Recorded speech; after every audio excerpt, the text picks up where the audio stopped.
I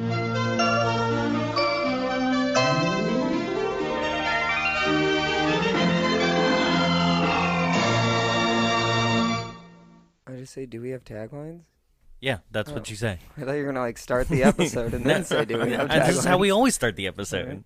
Yeah, we have taglines. Okay? It's like there's no welcome to the Bombs Away. No, that's always after the theme song. Fine. All right, yes, we have taglines. We have Ready? taglines. Okay. They perform for royalty and entertain millions the world over, but now they're making a movie. It's just facts. Kind of choppy. Yeah, okay. Okay. Like, you say you want a revolution? Oh, because the Beatles were. Yeah, okay. Yeah. You say you want copyright infringement? They don't just sing. Well, I mean. Well, what else do they do? Well, they live. Well, one plays sports. They're alive. One is a model. Right? One's kind of scary. Like, that's also what they do. One's a lesbian. And the last 5 girls, 5 days, 1 rocking world.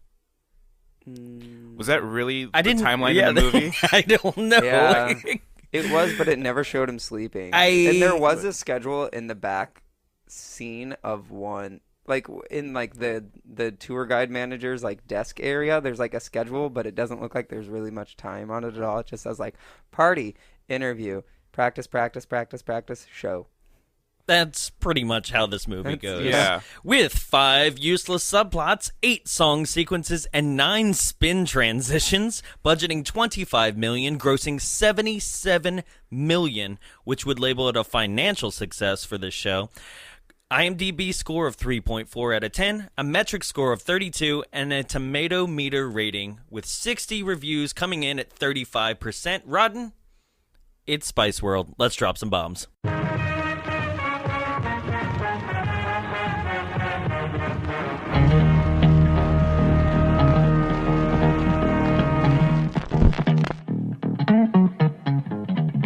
Dolomite is my name, and fucking up motherfuckers is my game. Tell them there is something loose in their city, something which feeds on wishes.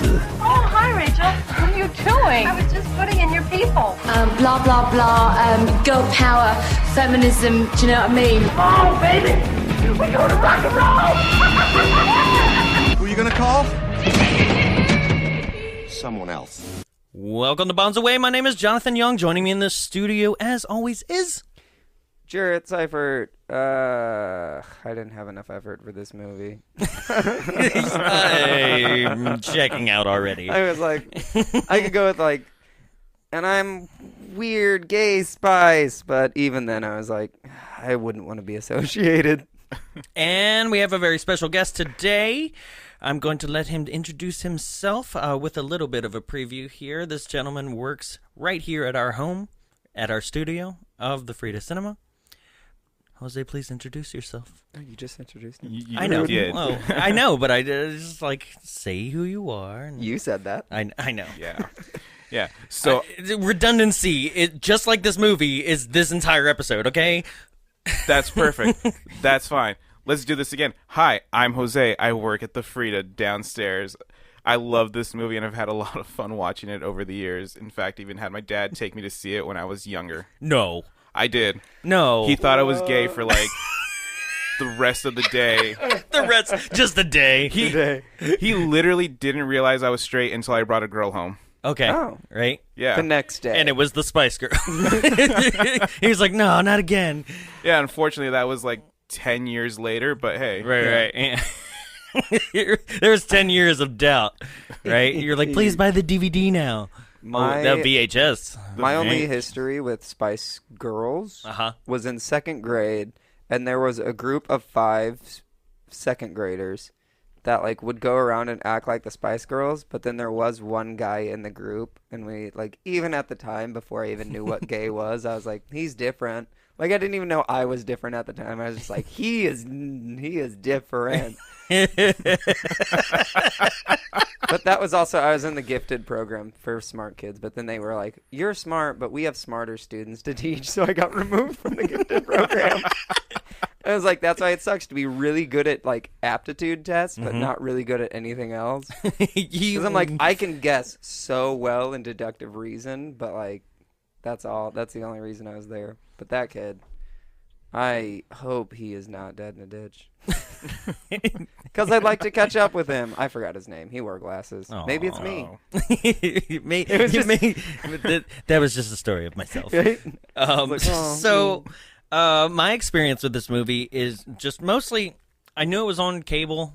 Like I never, like, the 97 for me would be middle school. Yeah, sorry. Sure. Wow. Yeah, right. He's old. He's as old as ice. Yeah, he's as old as ice. Love that one. That was good. And middle school, and I remember everybody being like the girls being like, "Oh, we can't wait to see this movie," and I was like, "What is this?" All around the world, they wanted to spice up their life. Oh, Right. so. That's my only recollection of it. I know it came on cable, and I know I probably saw it once, but never. I think it was just like, oh, it's on in the background, which, it was good enough for me. That's all I remember. So, like, Jose, it seems like you have the most experience with this. I didn't watch it till today. And before that, I had only ever seen the clip of the bus jumping over the bridge, and I was like, "Oh, really? That's kind of funny." Yeah, like a shot like that will be too expensive. Okay, so I'm gonna preface this whole episode with saying that I'm pretty sure that the movie itself, for me, is just like the Spice Girls in itself for me, which is that I have a love-hate relationship with this movie. Even now. I thought you were going to say, like, it was tragically British. Tragically is a good way of putting it. That's a nice way of putting it. Okay, so, like, I basically kind of take it to, just like they've always been with them, where I want to hate the Spice Girls because they're kind of like a pop fad that you can see right through, like, the whole time. You're like, this is a fad, it will go away. The music... whatever, like, people are loving it, but me personally, I'm like, no. The songs, like, during it, I was like, oh, I remember these, and it was like bopping along, but everything they're catchy, outside you of like that, them, you'll have fun listening to them, right? So basically, I want to hate them because they're a pop fad, and I can see right through them. But when they were around, when no one was around, you secretly indulge in them. Like, you're like, I'll put this on in the car. I indulged in them when everyone was around. Okay, but that's what I mean for me. Like, that's how this movie is, too, where I'm like, God, I hate this. And then as the credits roll and they do the whole, like, talking to the camera thing, I'm like... that was the best bit out of the entire film. But that's what I mean. Like, Every time through this whole movie, Richard right? O'Brien. Every time I'm like, God, I hate that, right? Immediately something after would happen, and I'm like... But I secretly love you all. That's this whole movie for me.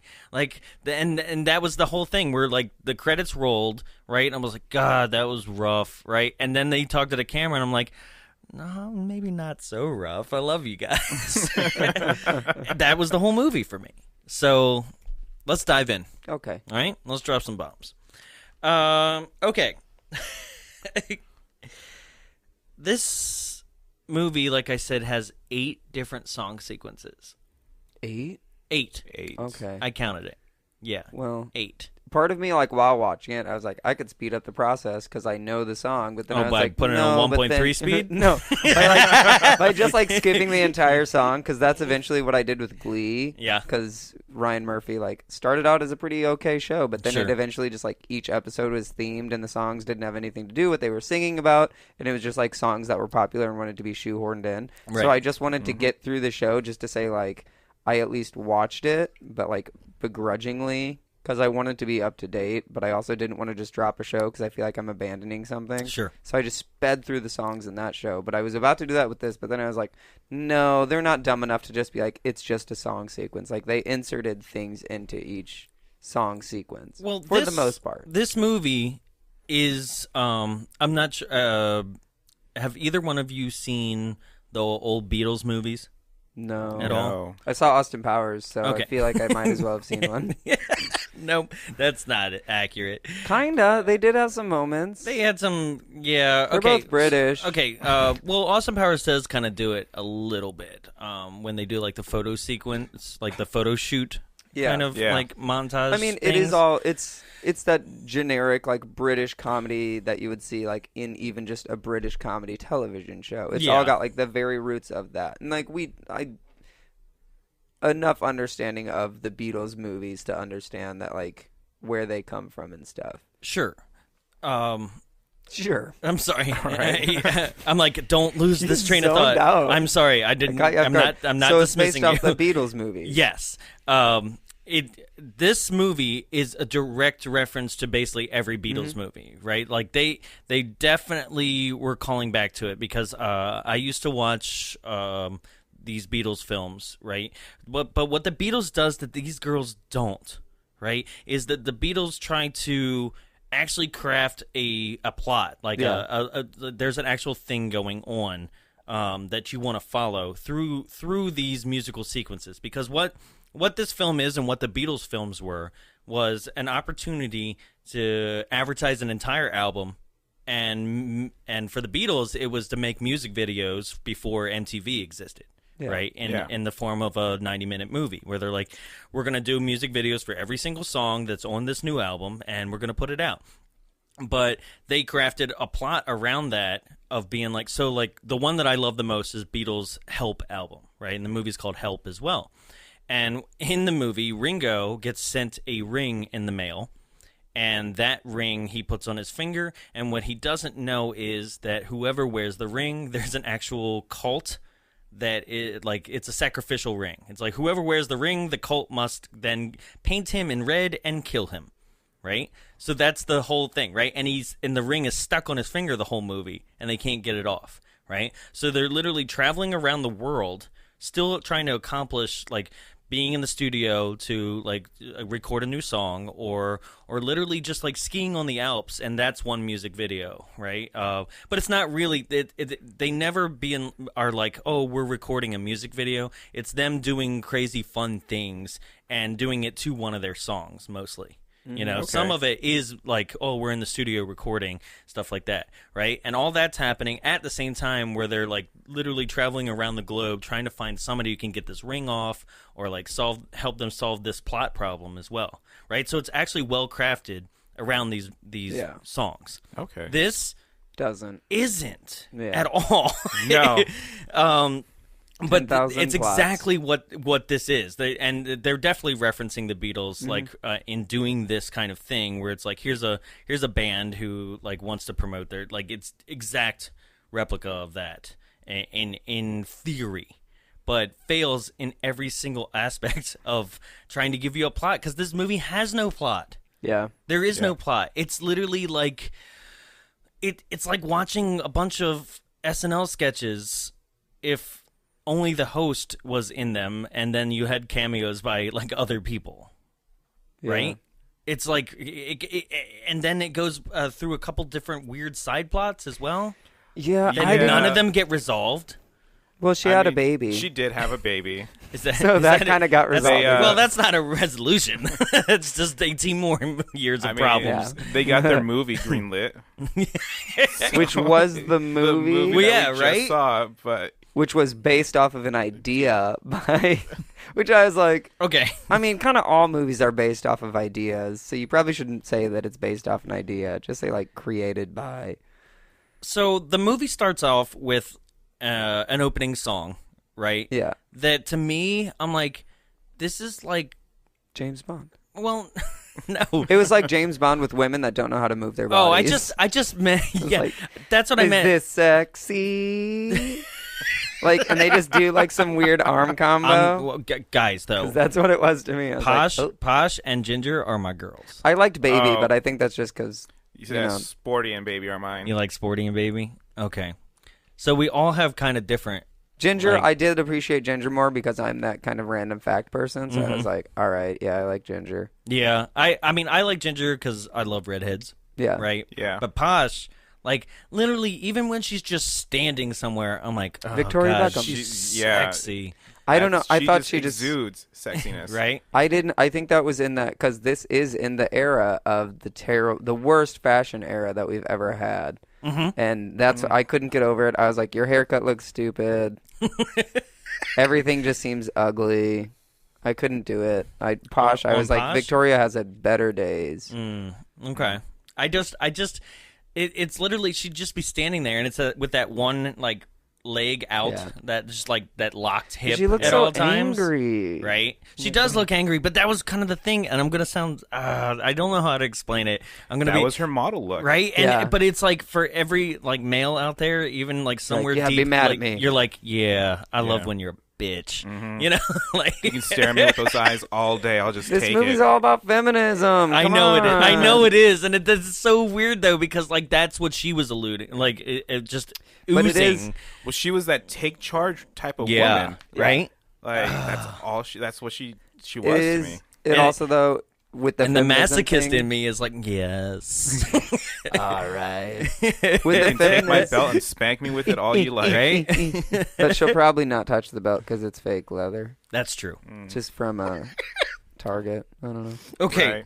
Let's so like I was saying, this opening song seems like it should have been picked or placed somewhere else because it's not a very exciting opening song. No. No. Wait, what's I've even forgotten what this song is. I thought they had Too one Much song that Is they just played the Nothing. entire You know, that- movie. yeah. I was like, this is the Spice Girl song again. It's so good that they this just one changed was, the tempo. Too much is nothing, right? Too much is nothing is good enough. Yeah. I thought it was too much of one thing. Oh, one thing. thing. I don't know. Is We're gonna never good enough. Oh, Too people are much of gonna one thing is hate us never good after this enough. Yeah, no, episode. of course they are. It's too of much course. of one thing is never good enough. Right. But Which I would beg to say no, because if you've ever done heroin, I personally haven't. But if you do too much of that, you probably die.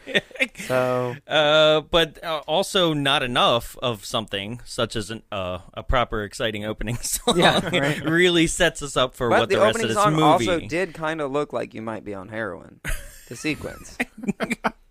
See, I remember it going right to like I know what you're talking about, but I remember It's like that it's that not silhouette of Right. ladies dancing, Oh, and then it's- it slowly fades into them. That's why for me it was very James Bond. well because you're not wrong. There's so Yeah. many James Bond references. Right. It's literally like this movie is like It's Hollywood's what- love letter to British cinema. Right, Yeah. it's like Oh, what yeah. what does America know about Britain? Because we need to throw all that in there, you know.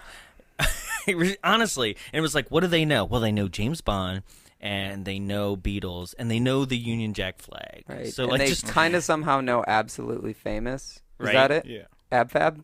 yes, My mom yes. used to watch it, and Mhm. she's in it, right, at the Right. party. Yes, It's Yes. one of yeah. them, and she turns and she's like, "It's a Spice Girl." yeah, yes. She's like, And "Oh, then and then John Cleese was supposed to love be in it, which stingrays. would have been Monty Python reference. yeah." So like that's the kind of Whose hair did Sporty Spice do? I'm probably gonna get yelled at for whose this. hair Sporty Spice does, or not Sporty. Sorry, Scary Spice. does somebody's At the hair? party, Scary Spice does someone's hair. I know what Oh, you mean, yeah. but And I was don't. like, I don't recognize him. Yeah. So It was very rooted in mid '90s. yeah, even down to the next thing is they get off stage and they run into Elton John. Yeah. And people are like, "Oh, we know Elton know John." Elton John. You know, it's the kind of thing where, because didn't Simon Cowell like build the Spice Girls?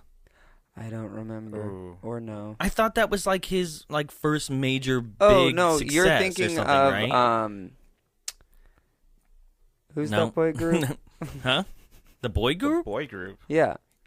No, all boy bands are American. No. No, there is a boy group There's from Nal, Zan. England. Five was one of them. What? They were just called Five. They were just called Five. Well, Oh no, I was talking about the one that like just recently. how broke long up. did that naming take? They're like, what do we call ourselves? The Wanted. The That's Wanted? Is that that's what it is? That's the adult boy band. But isn't that No, but what's way the other after one? this? What's the one that was just recently really popular? Yeah, but Simon Cowell's been around for Yeah, like but he 15 made years. them too. I was Okay. It's my incompetence has ruined my own joke. I was like, it's funny, and then I was like, it'll come to me, and then I was like, it's not coming to me. Backpedal, backpedal, backpedal. So, what this movie does do well, like I said, it redeems itself every time it fails. Yeah. Like literally within the next 5 minutes, it redeems itself for me. So this is one of those things. So subplot number 1 is these movie producers. I thought, subplot. Wait, what's our main plot? Do we have a main plot, or is it all subplots? You're right. I call main plot the girls. Main plot, them getting to their concert. Right. Right? Sure. Right. Just main plot, the girls doing anything. Their concert. Right. Well, that's the big ender. You would think that is like a problem, but it's not even really a problem. Well, but the whole thing it is only like get becomes them a to problem the concert. towards the end. Yeah. Right. Yeah. But the movie starts out and it's like, you got 5 days till the concert, and it's the concert that's going to be shown around the world. So for me, that is the main plot, even though it's like kind of not a plot. It's just like, that's what we look forward to at the end. Right.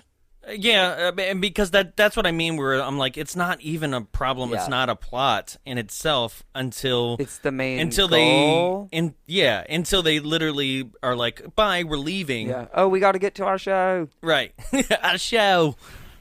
That's I'm not great at accent. Pretty accurate. It's accurate though. I just don't know which one you sound the most. All the girls sounded the same to me. Really? Yeah. I don't know how to tell them apart. Oh, they have very distinct. I think so too, because I think Sporty sounds almost Australian. Sporty had the sort of the Cockney thing going with her. I was like, I know Sporty was more countryside. Yeah, Posh was very elegant. Yeah, it's mostly with their singing.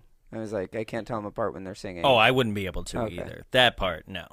No, not at all. Right? Because even in the end, where I was like, Scary Spice carried this final song? I was like, I feel like she didn't carry anything, because she was never dead center in any performance I ever saw them in. I remember staying up late to watch them on Saturday Night Live as a child. I was like, God, they're coming on Saturday Night Live, right? And Scary was like last on the end. Blanket. Yeah. Gross. Fap. Yep. So main subplot number 1, the American movie. Yes, main subplot number 1 is they're pitching a movie about the Spice Girls in the movie that we're watching.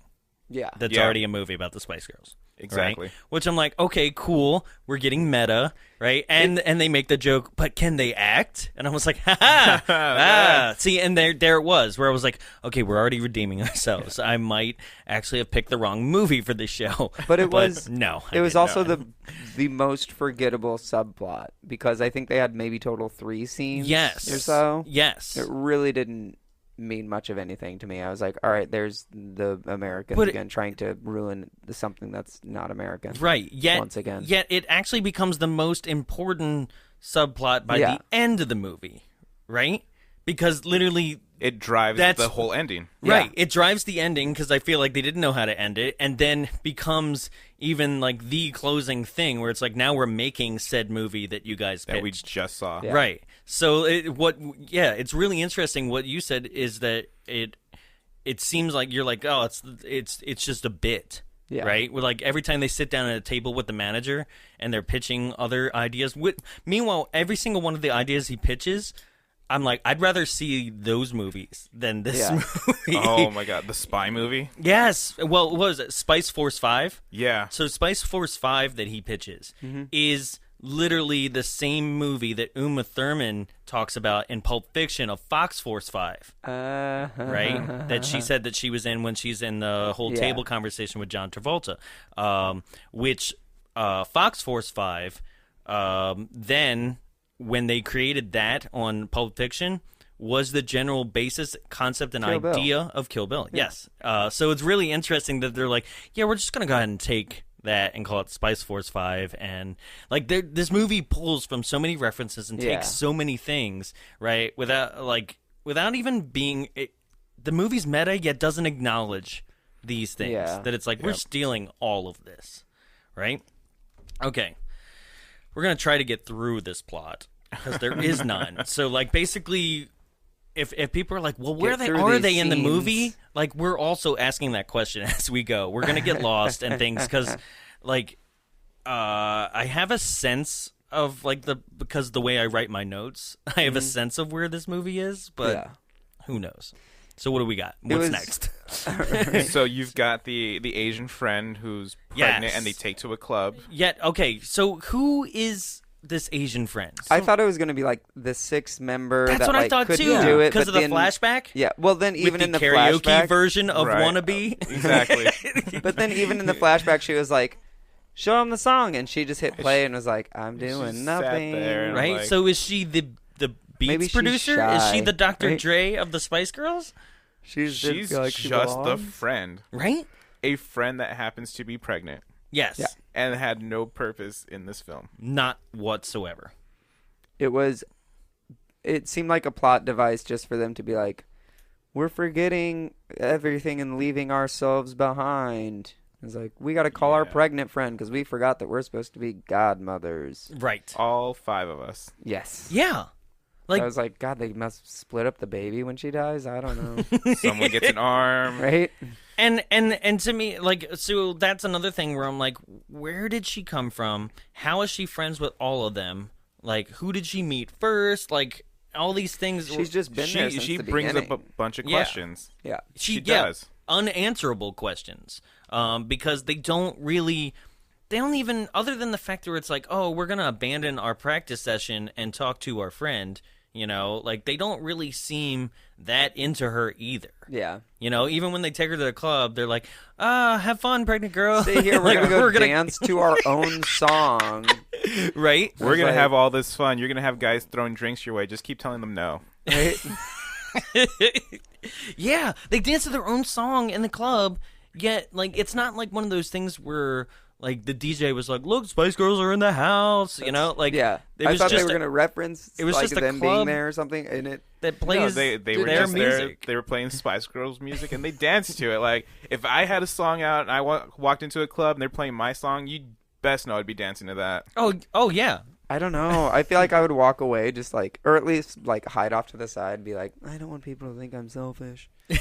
Like, dancing to my own song. I mean, like, it's like it's like jerking off to your own porn. yeah, it's like one of those In my things where, like, you know, when like Usher like would rock into a club, would the DJ just be like, burr, burr, burr, burr? And he's like, yeah. Would the usher be like, burr, burr, burr, burr, burr, burr, burr? And it's like, what? Why would that happen? Right? No, just like literally when famous people walk in a club, like I guarantee there's a couple DJs being like, put that shit on. Sarah Jessica Parker just walked in. Let's play some Sex in the City. And they just stop everything and have a watch party. They're like, oh, okay. Put on Hocus Pocus.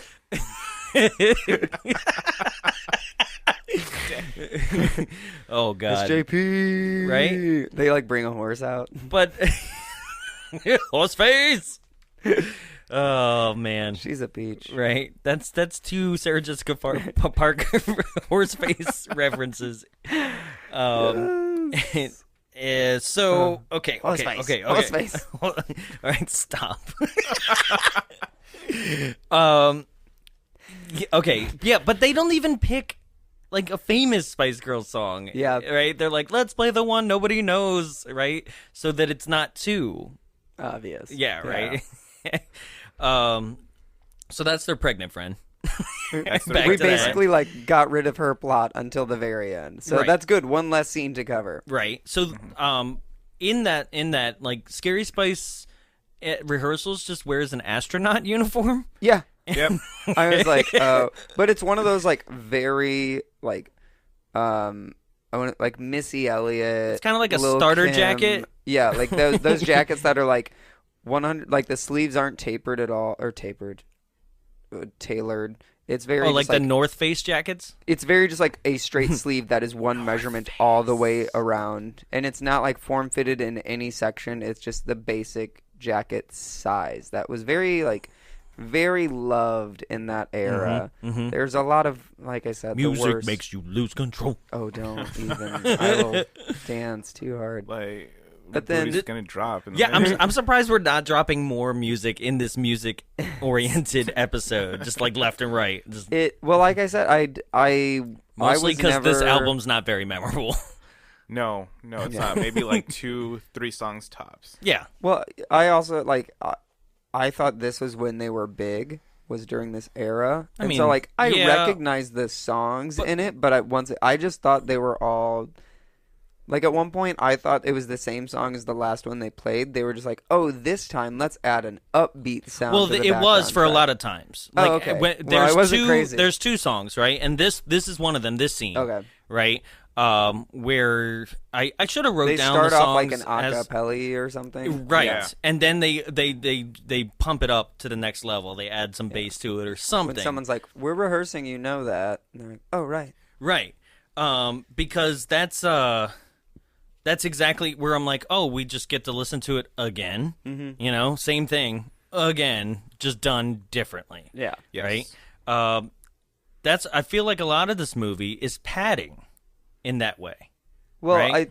I think that's why there are so many separate subplots, because they could insert another scene if they didn't meet that time requirement. Right. Like the subplot we a little bit skipped, the documentary crew. That's exactly because that's this scene where they come in. Well, no, they came in the last scene. Oh wait, you're they right. Came in at the where very they start. pass them by in the hall. He's like, any second now, the Spice Girls are going to be rushing past us. So that's the one I think is sex. least important, maybe. Yeah. Out of all of them, right? And you're wasting what's his face? Time. You're wasting time. Yes. I mean, there was a No, whole it's hour and, it's 25 minutes of it's it. Alan, it's called this movie. Right? It's Alan Cumming. Alan Cumming, right? yes. You're wasting Alan Cumming, right, on this because like it's completely. This subplot means nothing. Can I just say, he has a really great porn star name for not being a porn star. Right? Yeah. Yeah. Alan Cumming. Yeah.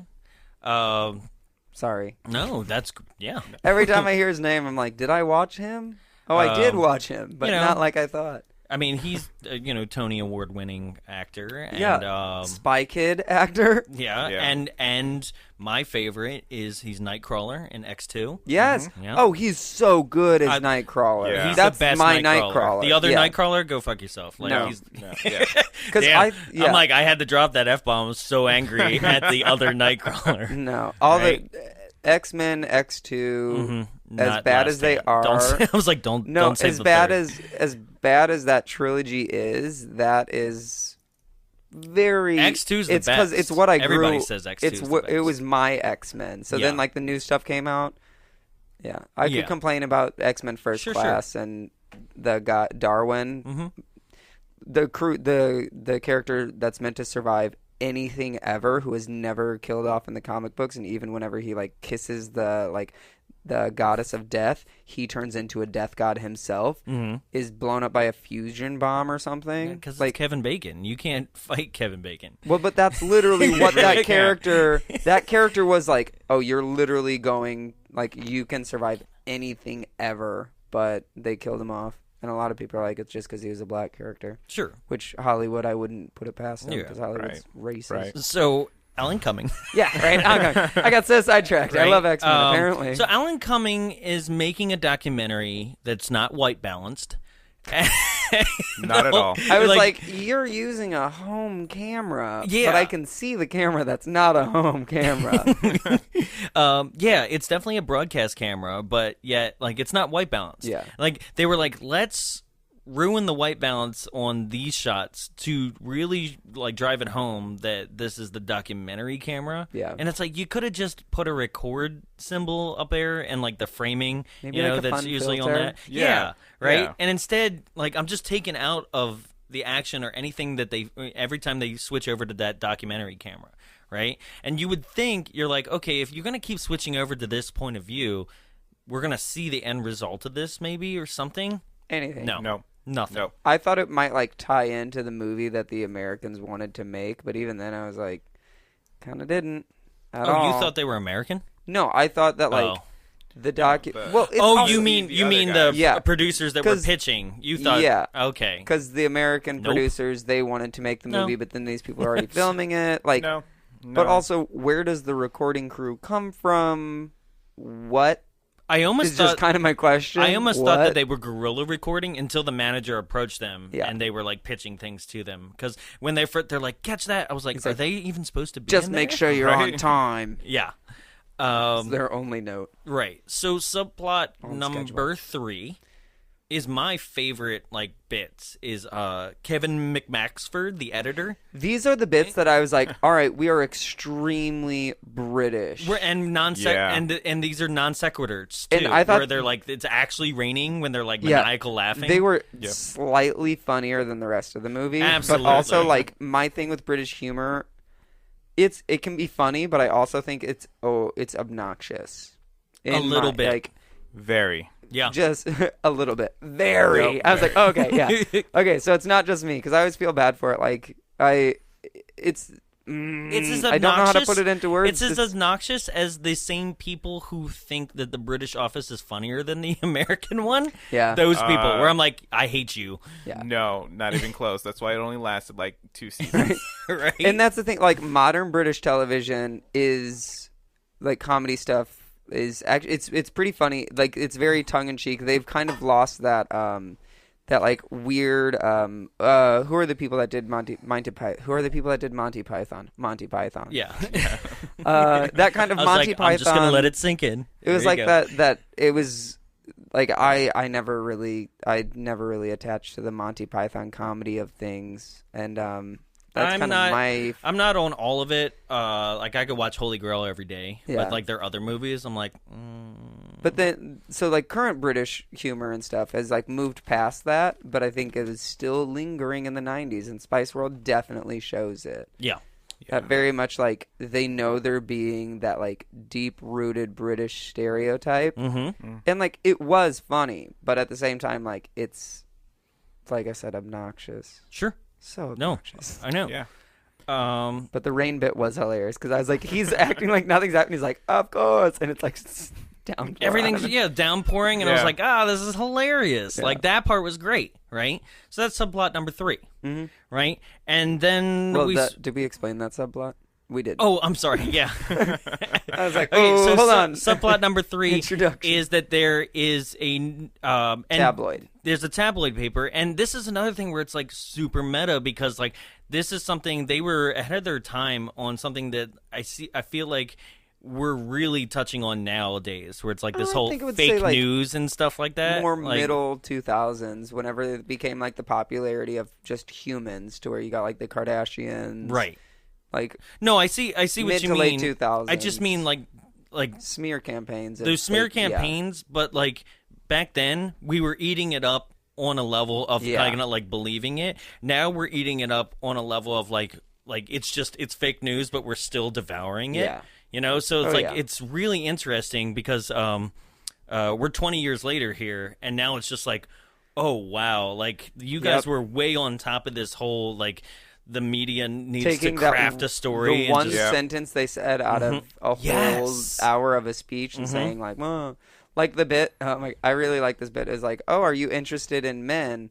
And then she says, is the Pope Catholic? But then there's like all this stuff about like doubt about the Pope being Catholic. Spice Girls say, is the Pope Catholic? But my favorite thing about that entire scene was that it also like is very subtly being like, she's a lesbian. Yes! She's the only one who didn't answer. I know. It's like, is the Pope Catholic? No, because she doesn't say is the Catholic. Pope Catholic. One of the other ones does. She in that scene goes, what is a boy? Or something like, what is a man? Yeah. Well, no, right? no, I'm talking about Ginger Spice. Oh. Because even Ginger Spice is the one that says, is the Pope Catholic? Right. But then it still comes back to like, for me, it read very lesbian for Ginger Spice in that instance. Oh, because then it goes into like, is the Pope even Catholic? To where it's like, does she actually even like boys? Is like the reverse of what she actually just said, which is hilarious.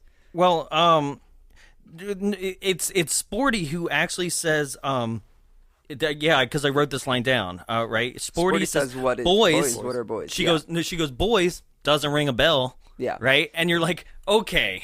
Well, that one's like blatantly obvious. Yeah. But then the Ginger Spice one, it's very, she's like, the Pope Catholic? But then the entire sequence following up of like them doubting if the Pope is Catholic and the media and stuff like that. It's like, it's funny because what would happen now is they wouldn't focus on that at all. No. They would focus on like the doubt of her sexuality. Yeah. Which is like, they just took the other side of the coin, which is like that smart portion of it to where it's like, they're doubting this, which means at the same time, you should be doubting her sexuality, which I was like, that's kind of funny. So yeah, their whole job. This is the subplot, just laying it out. Yeah, their whole job is a smear campaign in order to ruin their concert on Friday that is going to be globally broadcast. Yeah, and only to sell papers. Yeah, Exactly. Right. And that's their thing. And the way they're going to do that is they hire Richard O'Brien. Richard O'Brien coming back since our last episode with Flash Gordon. Yeah. So 2 Richard O'Brien movies in a row. They hire Richard O'Brien to be this, like, basically, like, spy or something, to spy on the girls and try to pull any soundbite or anything they possibly can. So that's subplot number 3. And then we go to the girls, and this is where, anytime the girls, the 5 of them, are just kind of talking within themselves, I can hardly, It's so fast. It's a really fast, and, like, the accents are so strong that I'm like, what is happening? Yeah. I felt Just like look I was at the pretty faces and smile. right. I felt like I was watching any of the what is it? What just came out? What's the Girls? Kingsman? Oh. You know, I felt like I was watching like one of the Cockney bar scenes in the Kingsman, where all the thugs are like, you know, I'm not even gonna try to All do I the know is accent. the hot guy from the Kingsman. He's got such a great jaw. Oh, You should watch this next one then. God damn it. So they're all doing that, and basically they're talking, and this is another thing where they're meta in the way of being like, I wish we could escape the roles that we actually created for ourselves. Yeah. You know? That was actually a really funny bit. The whole photo shoot of them doing other roles. That was the best, and I went, why isn't this just a normal music video that you guys put Yeah. out? Because that was great, That was right? good. But at the same time, here comes Sporty again, being like, you're totally a lesbian. She dresses up as Danny Zuko from Grease. Yes. Yeah. She does drag. Yeah. That is officially, she has done drag. That was She drag. was a drag king. Yeah. Yep. I was like, and she looked she had good. a sock in her pants. She looked so good. Yeah, she reaches in and pulls the sock out. Yeah. Who was I like when they started playing each was the other. female That was equivalent? my favorite bit. Yeah. Where they started making fun of each other. in the Danny Zuko, the Grease bit? Who played the girl from Grease? Which Spice Girl? I don't know, honestly. Right, I couldn't tell who was who in that entire scene. That's true I was too. like, Yeah. but every now and then I'd be like, well, that's Scary Spice for sure. Right. Well, of course. I was like, oh, because even when they were playing each other, I was like, I don't know, but I know where Scary Spice is. Which isn't it kind of Scary Spice? You think? Well, she named herself though. Okay, good. Then that's all I have to be told. That's all I have to be told. Okay. Okay. So, yeah. I want to mention that there was so many cameos in this. A lot of them. a yeah. lot. And Hugh Laurie from House. What? You know, When was he in it? He was in the flashback of being like Baby Spice. Like she's like, if you were in a room and there was a bunch of killers and it was like an 1800s And she's flashback, holding all the Yeah. guns. and he had a cane. Just like he does in, is it House, right? House, yeah. Yeah. He had a cane just like he did in House, and I was like, wow. Like, I guess Hugh Laurie was way popular in British television that yeah. I didn't even know before House. Like, that for him to have a cameo that... He was a doctor in Doctor Who. Oh, really? No. Oh. I just assumed I everyone Oh, that's okay. British was a doctor. That's accurate. Because I would have been like, oh, I knew okay. that was going to get you, too. Yeah. Oh, Christ. Oh, I was so ready to go off on you for that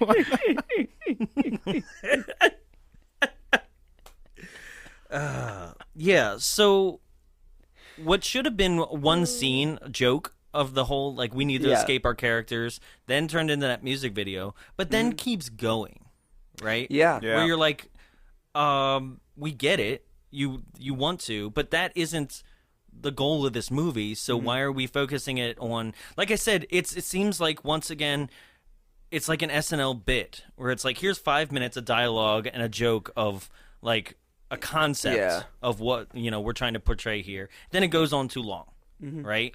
Like so, David S. Pumpkins. I love David S. Pumpkins. That explains a lot about you. How can you not love David S. Pumpkins? Well, Why? What is the S for? No, nothing. Oh, you It never seen really- David S. Pumpkins? Oh, I've watched it. Where was it? I'm showing you after the show. Be prepared to be underwhelmed. So I'm sure I will be. Yeah, so I know we already touched on it, but like I've said on previous episodes, I write my notes sometimes in full sentences, basically like I scream out loud to the screen, right?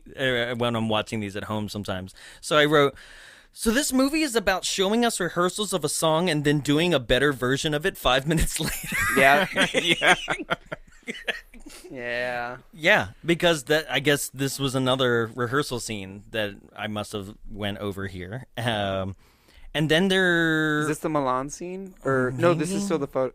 Milan is whenever they have the dancers that they didn't expect to have. Okay, Yeah. that's it. And then they compromise with the assless chaps. Yes. The men had great bodies, I'll say that. But everything else, I was like, Yeah. Well, this is another one where I was like, they wouldn't have told them about the dancers ahead of time? yeah, right? Like, who would have agreed to this? Like, It was Right, very like it was kind of one of those moments where you're just like, this is one of those feminist moments that they have there in this movie where they're like, we don't want this. right, We want, this is not who we are about. right. And I was like, that's really cool. Like, walking out of that theater as a 9-year-old kid, I was like, man, I've got such mad respect for these ladies. But your dad was like, with that scene, was like, what the hell? See, why my were there dad men butts? He's so gay. Oh no, my dad he left me in that theater and he went to go watch something else. Die Hard. I just assume there's always a Die Hard playing. I don't know. Probably. Oh, Action Man does jumping. yeah. That's basically it, right? What were you watching at this point? 97. Yeah. A lot of Nightmare Before Christmas. No, that's Like all right. I would yeah. rent that on weekends and just watch it on my own. And Land Before Time. I loved Land Before Time. What Yeah. else? That'd been out for a while, though. Yeah, but I Yeah. can't watch it anymore because him running towards his own shadow, screaming for his mom, just fucked me up. Oh, that hurts. Yeah, I was like, I get to that point, and I'm like, nope.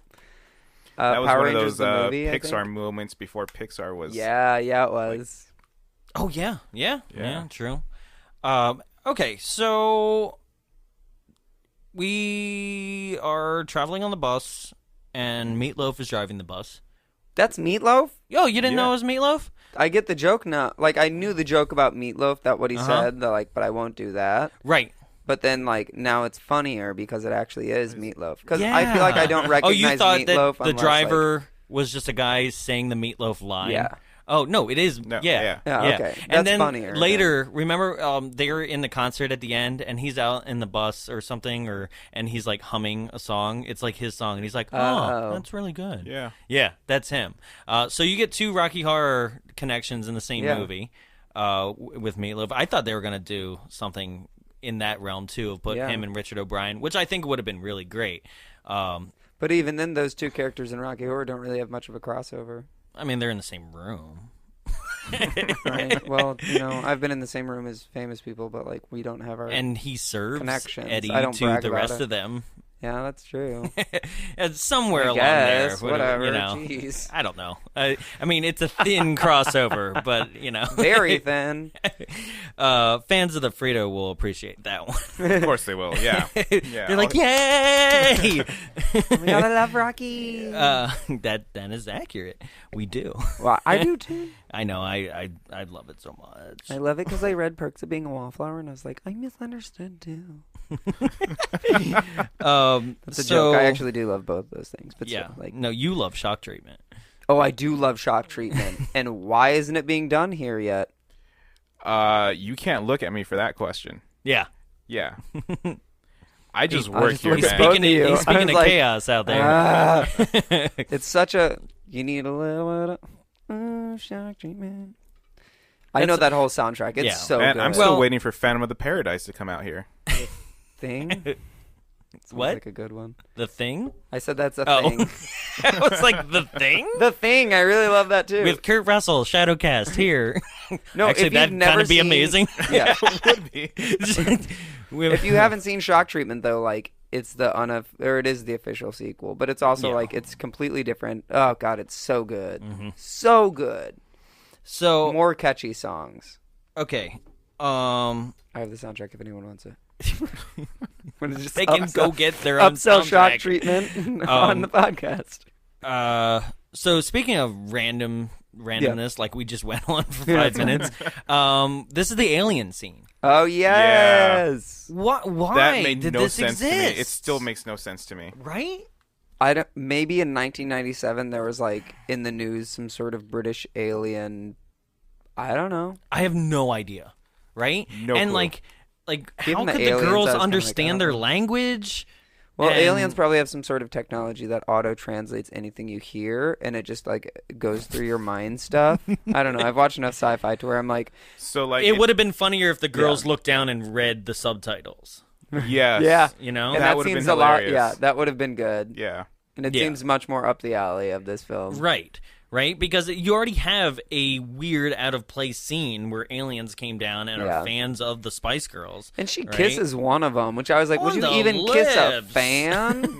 Yeah, right? Oh, It what was if they have, really like, a cold weird. sore? Yeah, and that's the thing is, like, when they first start talking about them, they're talking about them very kind of fan but creepy-esque. Like, they say something about, like, there's the pretty one or something like that, right? Yeah. And you go, okay, well, it doesn't But matter they because can't they can't... understand the first parts of that.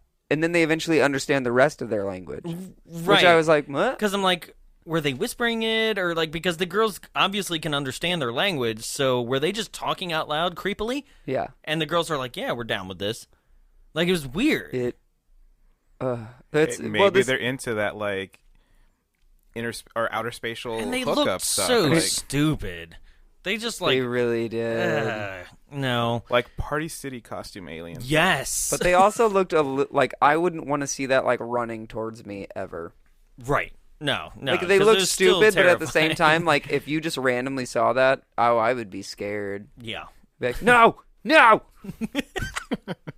So, yep, another random non sequitur. Just like I Yeah. said, another SNL bit, right? And then That they go goes to nowhere. the workout, The or dance the training, school. Yeah. with the Yeah. military captain. That's like, you'll dance like this. Right? Yep. And this is Let's another just one of do those our own scenes. thing, girls. Right?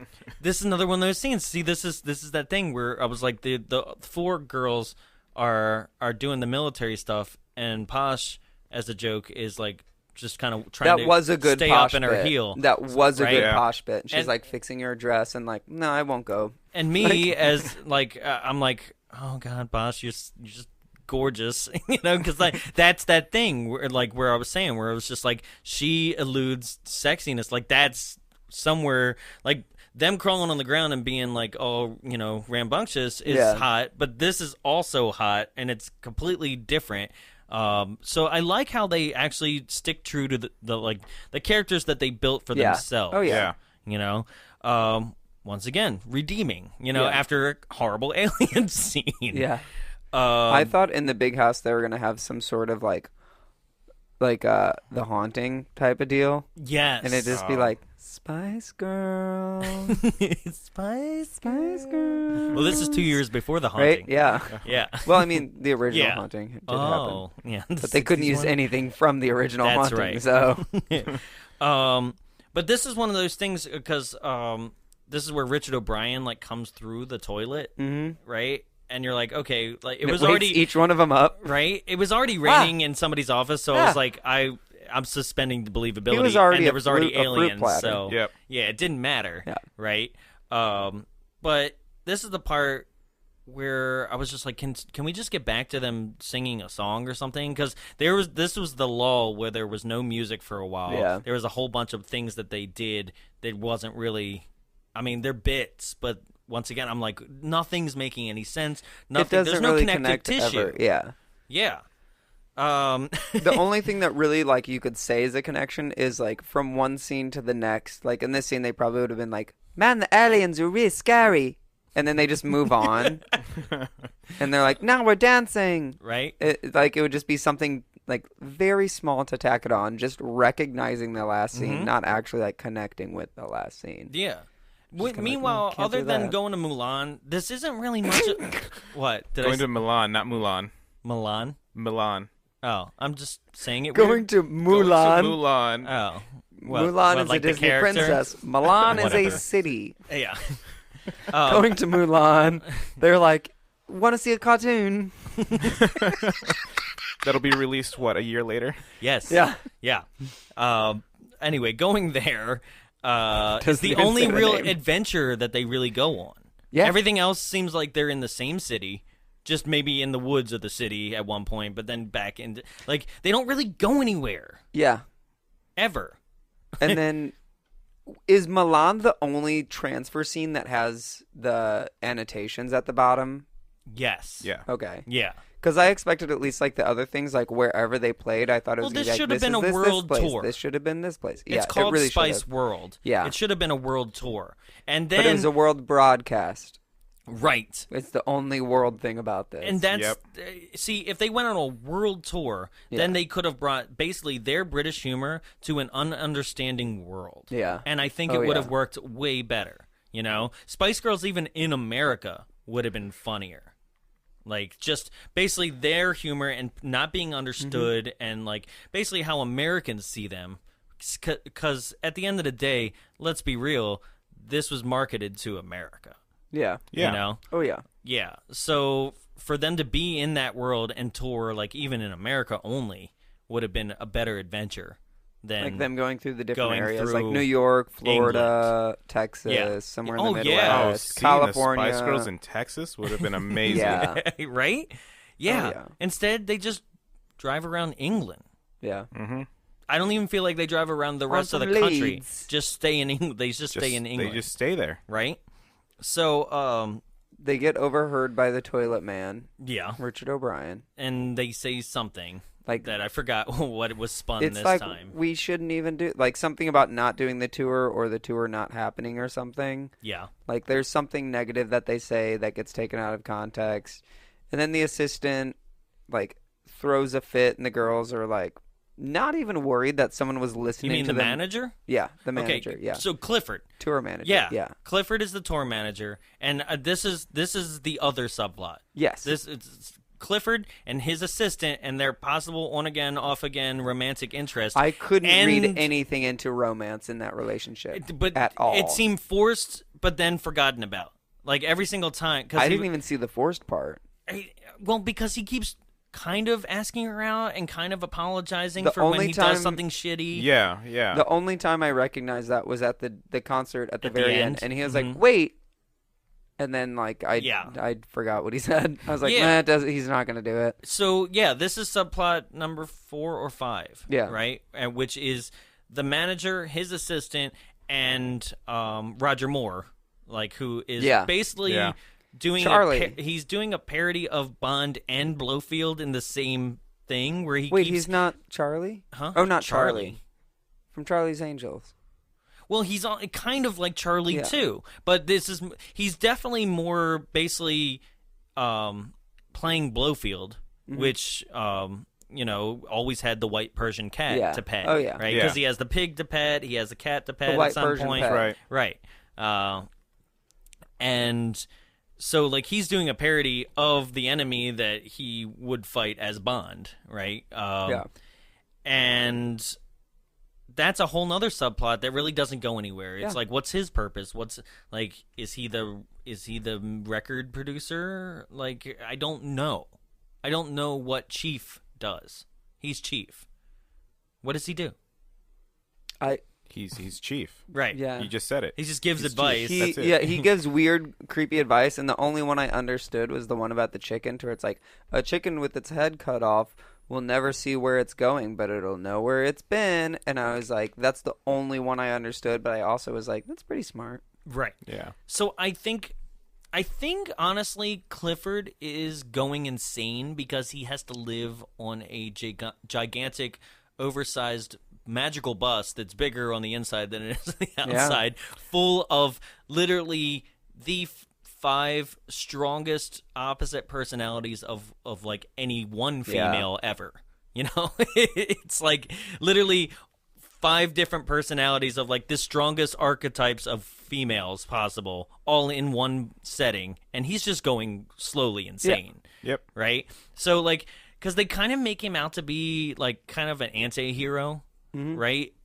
And they turn him into, they're like, you're being mean to us and we're going away, right? And I'm like, well, because you're being Oh, well, it's a feminist movie. I can't say you're being stupid bitches. Well, because, then they walk back on the bus. All he's asking of them is to do their job, which is like basically be here for rehearsals because tech has to do their thing. You know? I mean, he's got their schedule set up for them. That's all he wants to do. Right? Well, the whole scene where like the poop hits the fan is wherever he told them they could have the morning off, and so they were expecting to go home, but then he has to tell them like, no, you can't go home because we have things to do. Right. But then they fake him out. They're like, oh, you suck, and then they walk right back in. So it wasn't like they were totally disobeying him. Right. Yeah. I just mean, I guess it's one of those things where it's also like, they're famous, they can do it. Yeah, but also he's not even being that bad to them. He's just like, look, some shit came up. He's not being bad, like, but this he is also our is job. Insane. He's crazy. Yeah, well, I mean, but that's why I think they're driving him insane. Yeah. Like, because I feel like at the end of the day, they're always trouble for him. I heard you.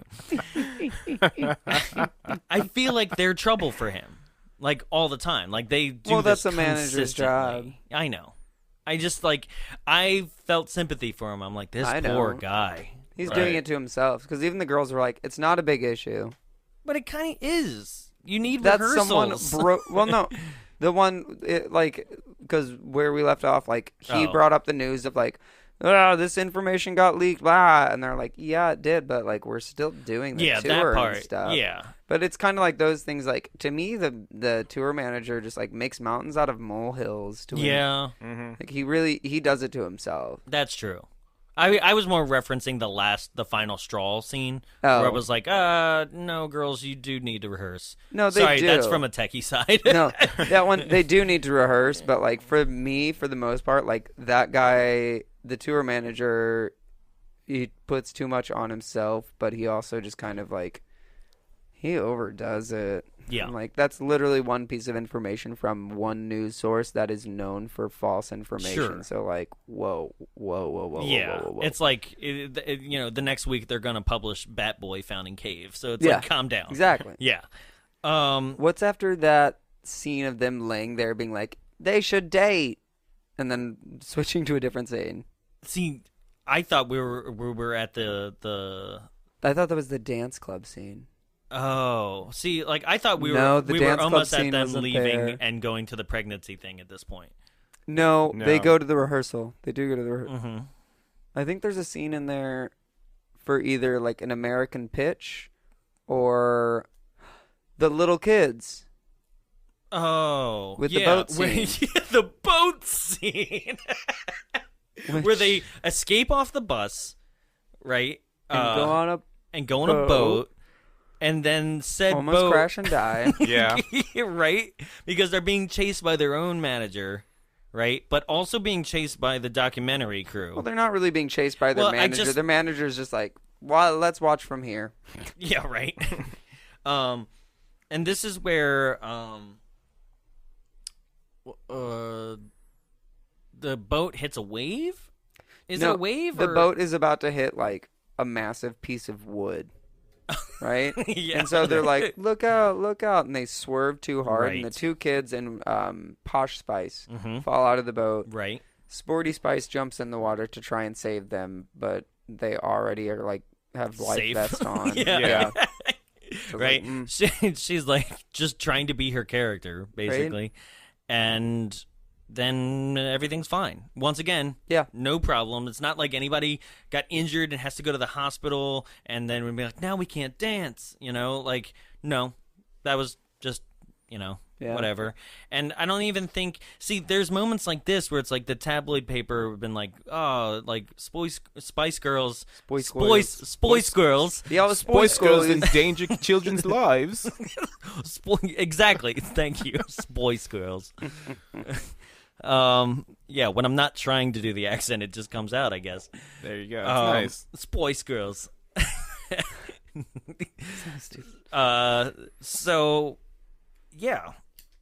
They could have used it, right? Yeah. And they don't. Like, there's wonderful opportunities to, like, actually use these subplots to their advantage, and they don't.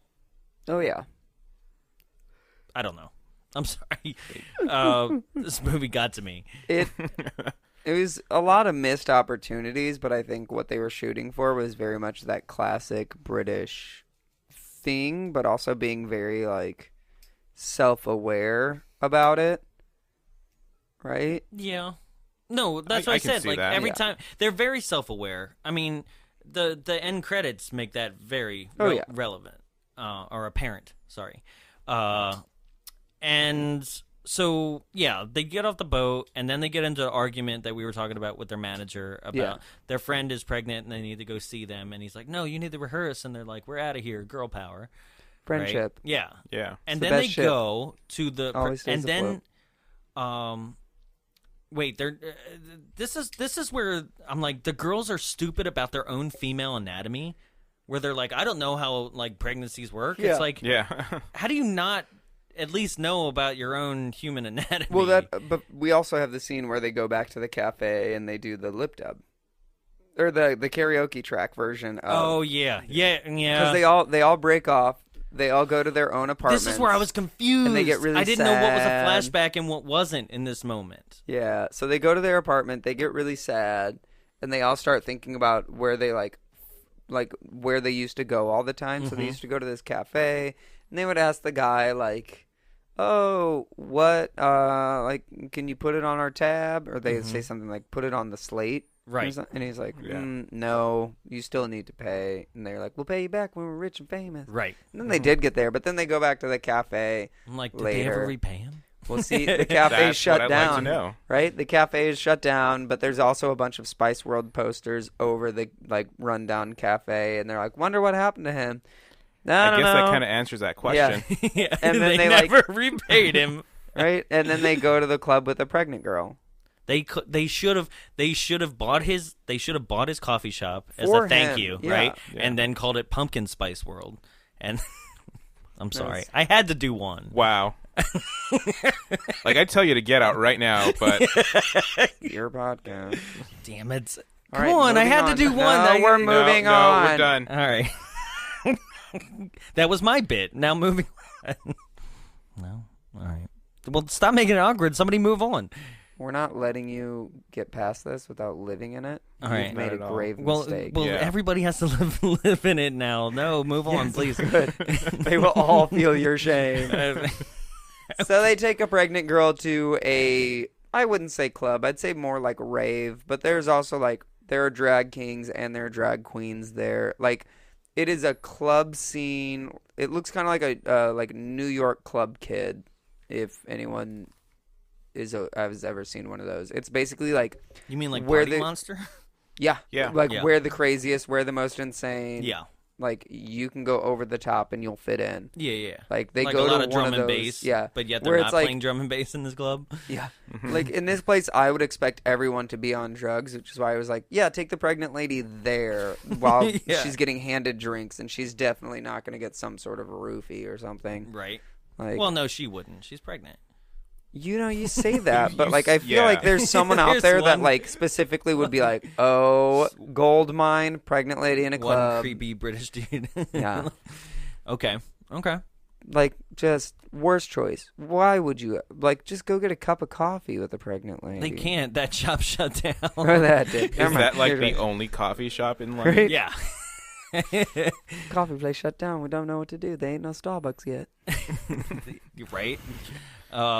Okay, so yeah, they go to that club. She gets pregnant there, right? I mean, I meant she. There's a flashback of her getting it in the bathroom. Like, I mean, I wouldn't be surprised. Oh, No, this is where her water breaks, right? yes. Yeah. Yes. Okay. Also known as getting pregnant. She gets pregnant at the club. Whoa, pregnant, done. Who'd have thought that happened so fast? Jeez. This movie's all over the place, so am I. Yeah. I'm just like trying to keep track of it here. Right. Trying to keep us on schedule, So- and you girls are getting all over the place. So her water breaks, and then they run out of the club. Or, well, they're like, we got to call 911. And she's like, there's no time for an ambulance. Right. And then they run out of the club to the tour bus that took them there, which I thought they walked there because they ran away from the whole tour aspect. Right. So why did Meatloaf come back with the tour bus? Because his loyalty is to them. Yeah, Okay, Yeah. that's all I Yeah. needed. Yeah, So and then- that's very apparent. Yeah. Because, like, he says that in the I'll do anything for them, but I won't do that. You know? I won't clean up their poop on the toilets. Right. But they also Which is, like, blame also Meatloaf his for job, the poop though. in the toilets. like, it's your Which job I to wouldn't clean out put the it past outhouse as the Meatloaf bus driver. pooping in that toilet. It was Meatloaf's poop. It's like, I keep clogging them. I don't know. Yeah, so then Meatloaf drives him to the hospital, and they're all, like, in such a panic, but then they're like, push, push, and the doctor's like, you're going to have to wait a bit. This takes time, Yeah. which I was like, Yeah, they because could have waited somehow for I'm an like, how do you ambulance. All not right. know about Yeah. the female anatomy? How long it might Well, you take? know, some births just, like, whoop, shoots Yeah, out, and then right, others but- it takes, like, 19, 32 hours. Yeah, So, but they should know though. they should know, but at the same time, it was just funny seeing, like, there's no time for an ambulance, and then the doctor's like, yeah, you guys got to wait a little bit. You got time. I was like, oh, okay. And then this is where the nurses are like, "What are you gonna do later?" And it's like, They're talking about the Spice Girls right behind the Spice Girls, as if like they don't know that they're in the same room. How would they not? They would know that they're in the same hospital. It was Word One of mouth would be Direction. that crazy. Sorry, the band I was trying to think of and make a joke about was One Direction. You come back to that now. Yeah. But One Direction is very much like today's equivalent of the Spice Girls, right? Yeah, sure. 5 cute things that came out of the UK. Yeah, but I don't want to go see a One Direction movie. I don't either, but But wasn't there one? Yes, a great I think See? so. Yeah, I think Was so. there? Well, here's that's the British thing okay, to do. I'll take it as a yes. This movie, so okay, I'm gonna hold this till like we're gonna wrap up the climax here. Okay. And then I'll get to that theory. So remind me of the One Direction Justin Bieber theory. Yeah. that I'm gonna We'll get there. So they had the baby, girl Yes. power, right? Nothing really special about this other than they had the baby, and then they're like, okay, we can go. Except, don't they say girl power after they have the baby? Yeah. Like, we did it! And it's like, you were just there. I don't want to, like, discredit it, but yeah, you just kind of hung out. And Yeah. like, what a shitty thing. It's like there's no father. Yeah. too. Yeah. You Sucks know, for the you're like, child. Come on, like I know girl power and everything, and like, oh, the mother can raise the child on his own kind of thing. But I it's hope like, the baby, why like, did we have to go that stereotype? Yeah. Like, why couldn't she have a father? hope the baby had a good life, but then again, probably wasn't actually her baby. Probably just a movie plot. Right. So then the girls are like, oh, we still have time to get to the concert, right? So Yeah. they jump in the bus, but now Meatloaf is gone. He was in the bathroom, I think, Oh, okay. Yeah. because he came out and was like, my bye. Yeah, right. Oh, that's right, because he's chasing them down. Yeah. And so Posh drives. Yeah. Right. Mm-hmm. Which is like the one out of the 5 that you wouldn't assume would drive, and she's driving in heels. Once again, I'm like, that's hot. That's 'cause hot. She's taking charge. You Yeah. know, like you're just like. Oh, but it's not hot when yes. Bryce Dallas Howard runs through Jurassic Park in heels. She can't run in heels. Why is she I wearing never heels? said- She I was a never numbers pointed person. out. She was a numbers person. Why would she have running shoes on? She's used to being not in the park. She's in buildings. I Right. get so mad about that. And Sorry. I get do so too, mad because when it's people- like, I didn't even see that. And they're like, no one can run in heels. People can run in heels. The best argument was really she outran a T-Rex, which I was like, I support that one, Yeah, but I I don't support support. that one I don't too. support like any argument against her One heels. step, I think it's and all he's, false. He's taken one step to her 30. Yeah. Yeah. It's she can wear heels all she wants. I Sure. think it's just people trying to nitpick against a woman. Right, which and is there was all they wanna way do. better things to nitpick about that Yeah. movie. Oh, there was. I love it to death, but like her wearing heels has nothing to do Sure. with if she can or can't run. Right. Well, yeah. I'd rather pick Ugh. on the fact that those kids were useless. Yeah. in that So movie. go ahead and drive heels in a bus. It is Yeah. hot. Yeah. Yeah. Even for me, I'm like, yeah. So while this is all happening, it's almost as if they're like, well, we don't have enough budget to actually film the bus doing most of the driving scenes and stuff. Yes, and they so acknowledge they wrote around it. it, which actually was like, I was like, ha, funny, good, right? But It's the pitch. right, it's the actual pitch that they went with the movie, right? But also, I'm like, okay, so when they pitched that, does that mean they also pitched the rest of this shitty movie? You know, where they're like, okay, well, that was a good climax pitch, so what else you got? Like, because now we're on board, and it's like, well, the rest of the movie is going to be completely random, and I'm just going to pitch it just like this, where I'm just going to come up with stuff on the fly. Oh, before the girls leave the hospital, they catch Richard O'Brien, Oh yeah, spying on them. But then he runs into a wall. That's and also part of that's where we hit this. That's where we hit the pitch. But right. Richard O'Brien trips over, or he hits a gurney. The gurney slides him into a wall. He hits his head, and then he's like, I understand feminism. I shouldn't be doing this. And instead he exposes the head of the newspaper thing. Right. And awesome. And all that becomes meta at the very last scene too, where Richard O'Brien himself, that's why I love the wrap up of this. Yeah. Where it's like Richard O'Brien is like, my character wouldn't do that because nobody actually would. Because like when you watch it, you're like, why did he just change his character and everything? You know, and they immediately acknowledge it. Basically, this movie, in the end, redeems itself for me. You know, where I was just like, oh, okay, like you're just going to basically make fun of the fact that you know that this is going to be ridiculous. A really dumb movie, and so this movie redeemed itself in that way. And so they jump the bus over the London Bridge. But it's so good because that's the part where like little Matchbox car. Right? Yeah. The producers are basically like, well, we don't have enough budget. Right. And then it flashes to that. Which is so great. I think is a little bit then of an homage to Speed as well, which came out a year earlier. I'll say it is. Like jumping I'll a bus. agree to that, yeah. You know? And then the bomb. They get the bomb on the bus. That's the other homage to Speed. On the bus. Yeah. So like jumping the bus and there's a bomb on it, all Speed, right? Which happened a year earlier. And then a few people in that club scene. They were also on Speed. Yes. Then they get to the concert. Humor. Yeah, they show up and it ends. And then the song that you wanted to hear the whole time, Spice Up Your Life, finally happens. Show Me Love? Right? Oh, no, never mind. That's Show Me Love. I know it's I was thinking... but I still love that song. Show Me Life. Because I'm thinking of Show Me Love is the Tattoo song that I know. Oh. Sorry. Remember Tattoo? They were hot too. That's actually like a really fun but really weird karaoke Also, girls song. that aren't actually lesbians, just like Sporty Spice. Oh, they're actually apparently against it? That's what I heard. And I was like, but that's like lesbian like all anthem. Russians. It's like, all right, cool. Real. So yeah, they do that. They achieve the concert. Everybody sings "Spice Up Your Life." All around the world. Also, not the most exciting sequence for a live show. Yeah. You know, I was like, you need to spice up this song, spice up this performance. This is a world premiere. What are they saying? I mean, I'd rather take what? That's what I think. They're just making up words like. Yeah, I thought it was like, out there. Well, I'll take ya, show ya, or something like that. Ooh. I'm sure there are lyrics, right? Yeah, but they did which also any make of us up words. could Google right now, but yet we won't. Yeah, but I'd rather just take guesses as to what they're saying. It'd probably be a lot funnier. Right. All around the world. Spice up your life. Maybe they were talking in like Colors of the Portuguese. World. I don't know. Yeah, but once again, done. End. Movie. Right? But not before we have them actually making the movie that we're watching. Yeah. Yeah. Right?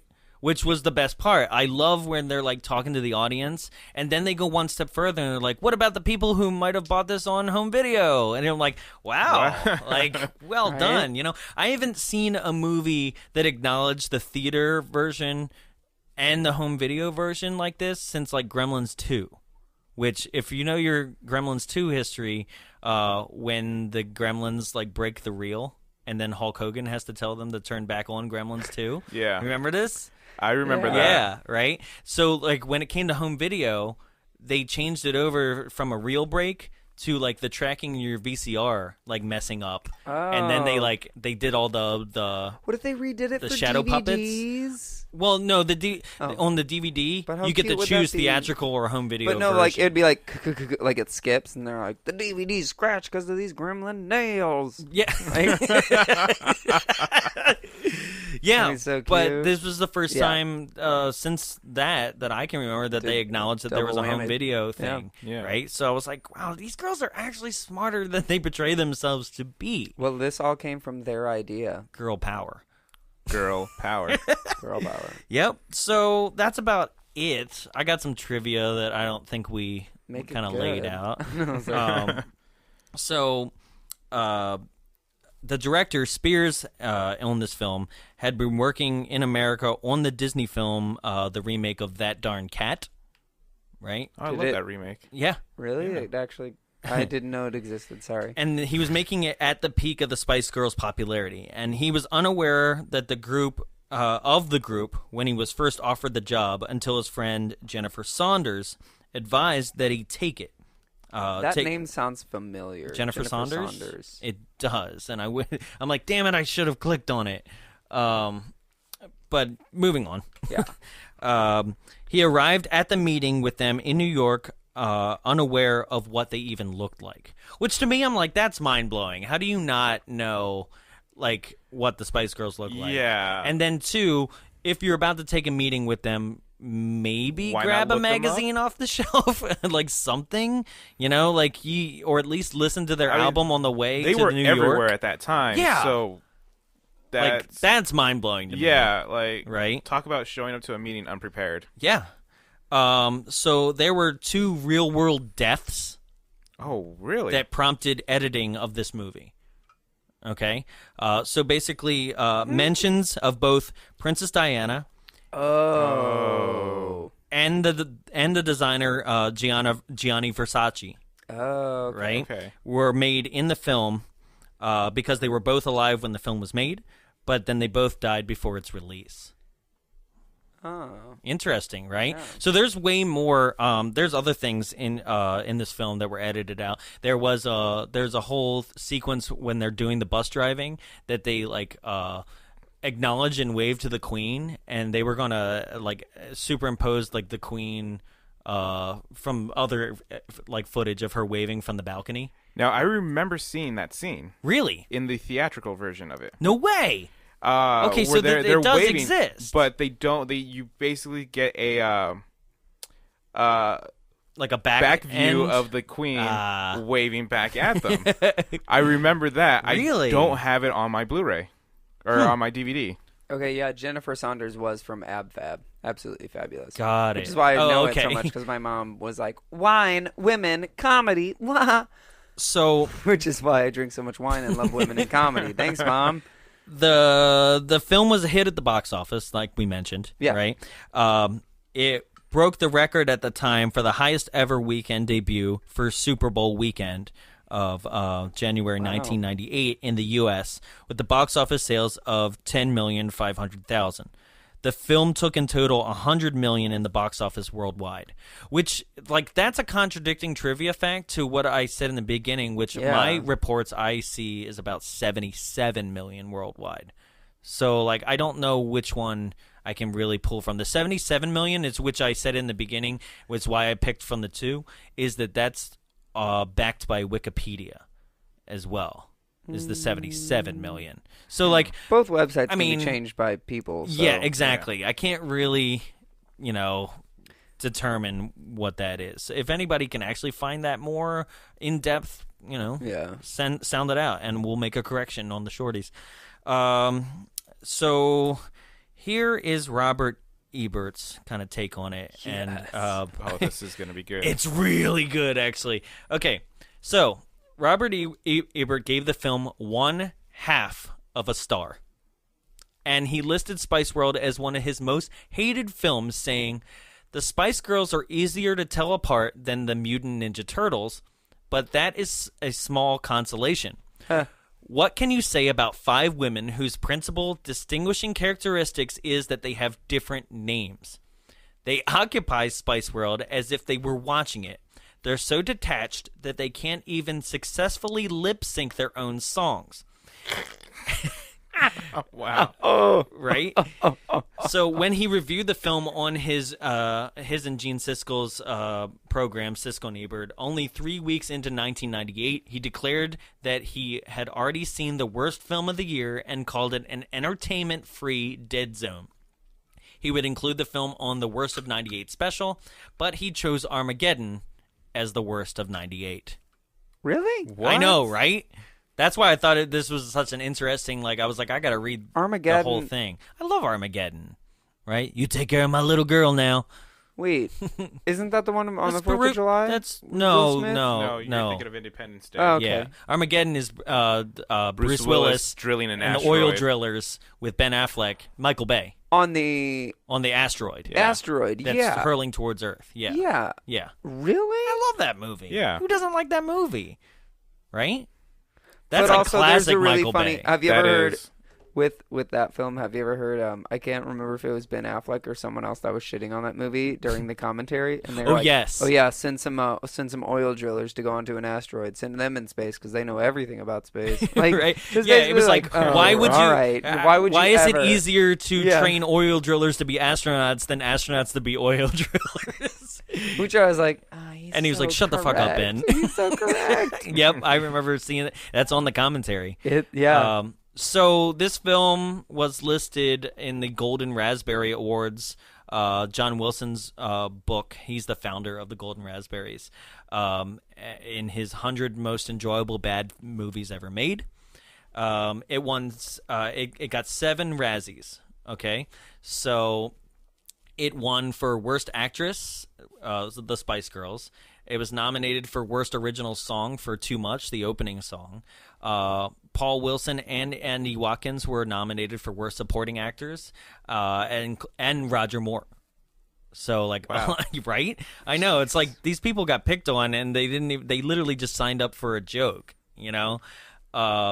It was nominated for Worst Screen Couple, which is any combination of 2 people, body parts, or fashion accessories. That is rough. Wow. Okay. That's a deep dig. Right? Worst Screenplay by Jamie Curtis and Kim Fuller, and Worst Picture, it was nominated. Yeah. Wow. That's a lot. You said That Jamie is- Curtis, and all I can think of is Jamie Lee Curtis. Jamie Lee Curtis. Right. In that photo of her on the porch in the same outfit Yeah. that was just recently released. Oh, you know what I'm talking about, right? Yeah. Oh, she Yeah. looks amazing. She Yeah. does. Someone was like, I came here to fuck up and eat my Activia. And I already ate my Activia. And I was like, yeah. Right? So, one other thing, Jason Isaacs, who's famous as Lucius Malfoy, and Yeah. had a cameo. He's been in and the it was media a cut. little bit recently. Yeah, I saw. And that was cut. So,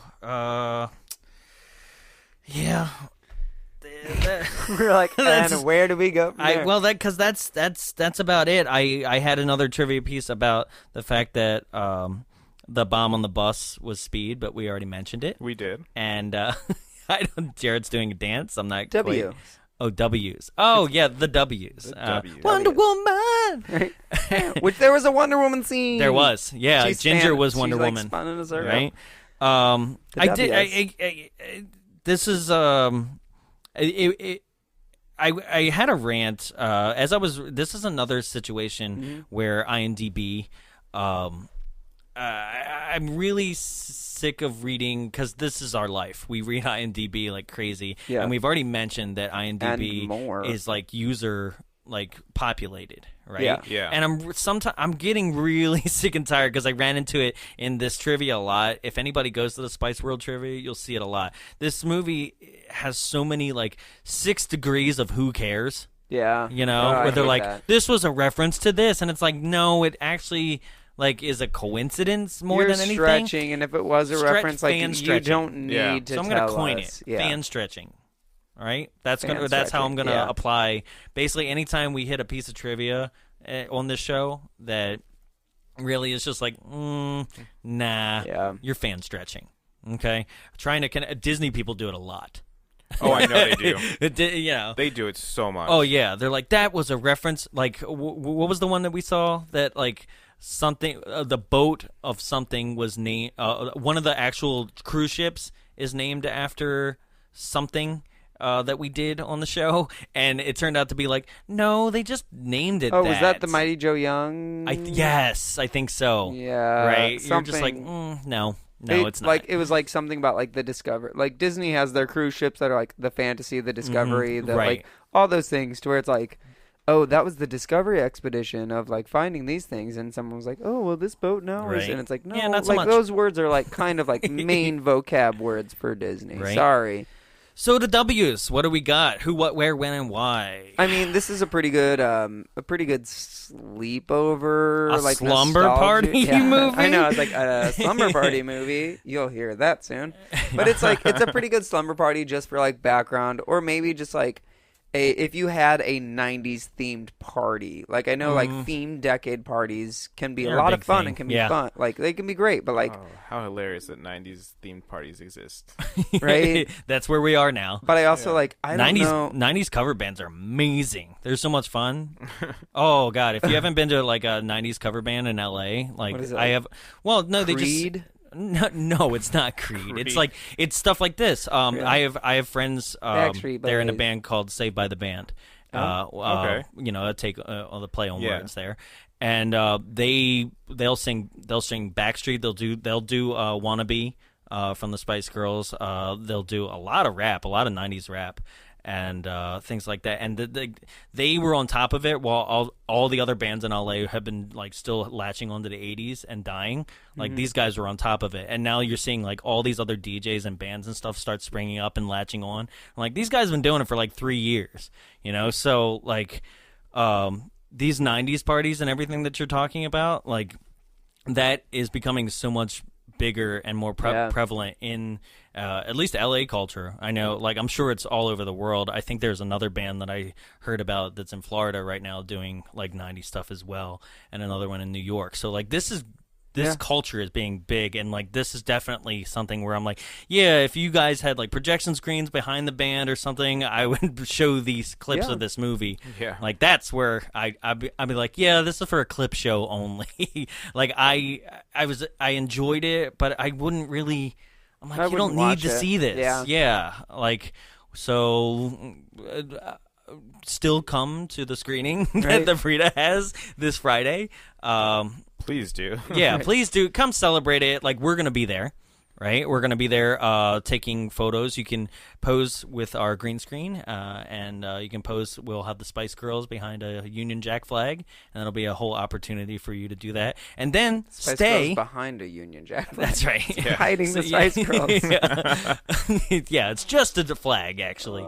But you'll be able to go ahead and pose, and you can come out, meet us, discuss this film a little bit more, and then hop right over to Theater 2 for The Room afterwards.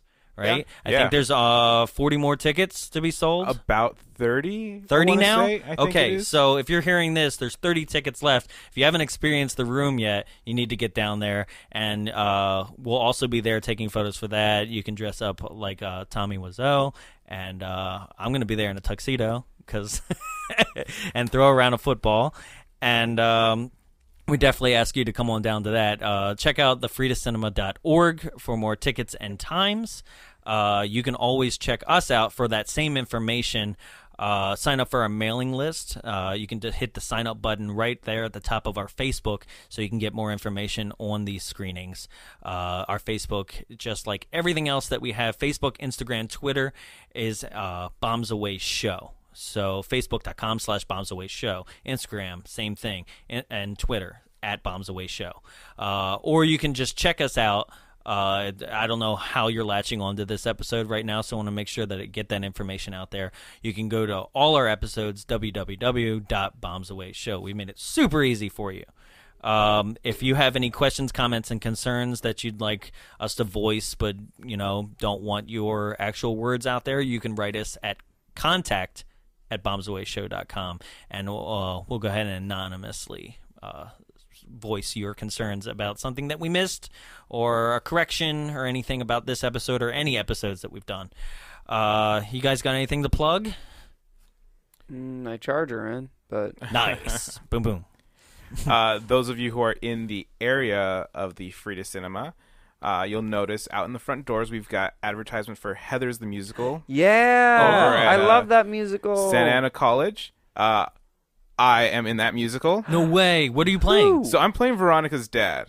Yeah. A little minor, but hey, they called me up personally, like, hey, we need you to help us out. The out of touch parents that yeah. No, it's awesome. Veronica. Dude, I just watched that movie like last month. The musical is amazing. Yeah. The musical's great. Awesome. I love the musical. See you later. See you later. Yeah. That's another thing. We got T-shirts coming out this month. We're going to launch our See You Slater T-shirt and our official logo T-shirt and our Blockbuster logo T-shirt as well. And then there's a couple other. There's some Flash Gordon T-shirts that are on there for sale. There's one 976 Evil one, right? I know, so random. But that'll all be on TeePublic, which they have amazing, really super soft quality shirts. So be on the lookout for that as well. And maybe we'll do a Heathers one for you. Maybe we'll do a Heathers, yeah. Right? Okay. I love Heathers. I know. So anything else? Is that it? That's all I've got right now. Love it. Okay. Well, this has been Spice World, right? Just as random as the movie was itself. Yep. Right? So it fits. It's very fitting.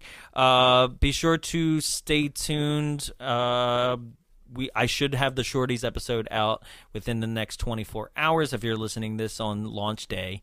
And that will give you every single horror and Halloween-themed episode that we have coming up for the month of October. Next week, Slumber Party triple feature. Wow, That's wow, right. Wow. The Slumber Party Massacre triple feature is coming up. So if you're a fan of the Slumber Party Massacre, make sure that you stay glued to your phone because that's going to come out next Tuesday. It's 3 for the price of 1, which is still free. Right? It's fine. Slumber What Party an 1. amazing deal. I know. Slumber Party 2. And then for the first time ever, we did an actual, basically a Drinking director's party massacre. Yeah, a director's commentary of our own over top of the first movie.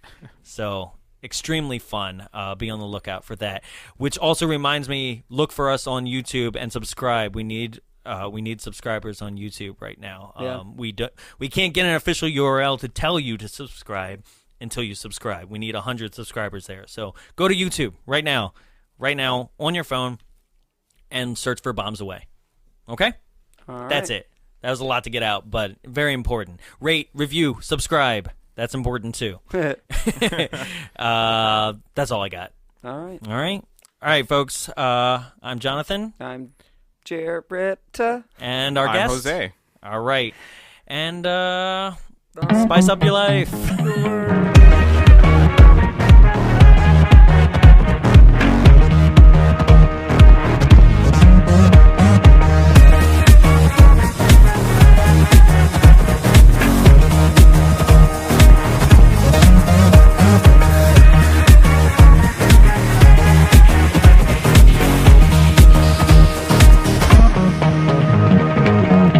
Hey, this is Jarrett with the Bombs Away podcast, and we are here in the Frida Cinema recording our podcast. So the Frida Cinema is a program of the Long Beach Cinematique, and it's located here in Santa Ana in Southern California.